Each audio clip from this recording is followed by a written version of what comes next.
ओहो, भाभी nail cutter कहाँ है? वो उसमें रखा है ड्रेसिंग टेबल में। अच्छा, मुझसे कह दिया है कि वहाँ रखा है और खुद बैठी है। ये नहीं कि उठ के दे देती, महारानी बन के बैठी है। बाद में बताऊंगी इसको तो मैं। क्या हुआ? मिला नहीं? हाँ, देख रही हूँ।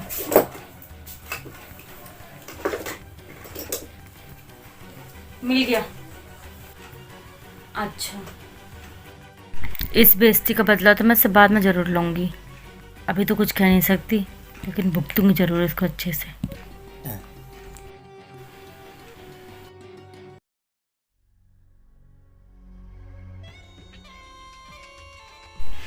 अब जाती हूँ। अब कोई नहीं ना इसके पास। अब इसका कल ठिकाना लगा के लेके आती हूँ। ज़्यादा बदतमीज हो गई है।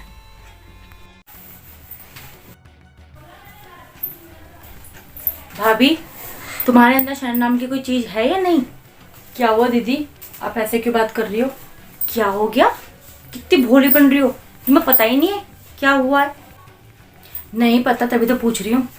अभी जब मैं थोड़ी देर पहले कमरे में आई थी, जब तुम भाई के साथ पलंग पे बैठी हुई थी ना, अरे कुछ तो शर्म कर लिया करो। मैं आई थी तो खड़ी नहीं हो सकती थी क्या, कि बैठी रहोगी? दीदी, इसमें बेशर्मी वाली कौन सी बात हो गई? आप भी तो बैठती हो ना अपने हस्बैंड के साथ में जब यहाँ आती हो। आज मैं बैठ गई तो आपको इतना बुरा क्यों लग रहा है? मेरी तुलना ना अपने आप से मत करो। मैं इस घर की बेटी हूँ, मायका है मेरा, ये ससुराल नहीं है। और मैं अपनी ससुराल में ना बहुत इज्जत से रहती हूँ। मैं नहीं रहती तुम्हारी तरह बदतमीजों की तरह, कि ये भी नहीं देखती कि नन कमरे में घुस रही है तो खड़े हो जाओ। बैठी हैं बेशर्मों की तरह। दीदी, मुझे ये तो पता नहीं कि आप अपने ससुराल में कैसे रहती हो कैसे नहीं रहती, लेकिन ये कमरा मेरा है। मैं इस कमरे में जैसे मर्जी रह सकती हूँ। और रही बात बेशर्मी की, तो आपको भी नॉक करके आना चाहिए था। आपको जब पता है कि आपके भाई कमरे में हैं, तो आप बिना नॉक करके आ गई, फट से पर्दा खोल के। कम से कम बाहर से आवाज़ दे देती। वैसे तो हर चीज़ के लिए आप बाहर आवाज़ देती हो, एक गिलास पानी बिठा के नहीं पीती हो। और जब भाई कमरे में होते हैं तब तो मिनट मिनट में कमरे में आके देखती हो। अरे जब आपको पता है कि पर्दा लग रहा है, यानी कि भाभी अंदर ही है, तो आपको ऐसे नहीं आना चाहिए था ना। फट से पर्दा खोल के अंदर आ गई और मुझे सिखा रही हैं तमीज़ और बदतमीजी। और आप जो कह रही हो ना कि अपने ससुराल की इज्जत करती हो, मान सम्मान रखती हो, तो दीदी मान सम्मान जितना ससुराल वालों को होता है ना, उतना पियर वालों का भी होता है। ये नहीं कि अपने माँ बाप की बिल्कुल इज्जत ही मत करो।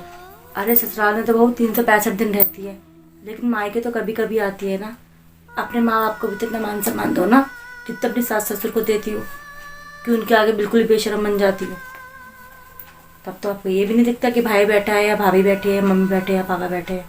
तब जैसे मर्जी बैठते हो अपने हस्बैंड के साथ। आज मैं अपने कमरे में बैठ गई, तब आपको इतनी मिर्ची लग रही है।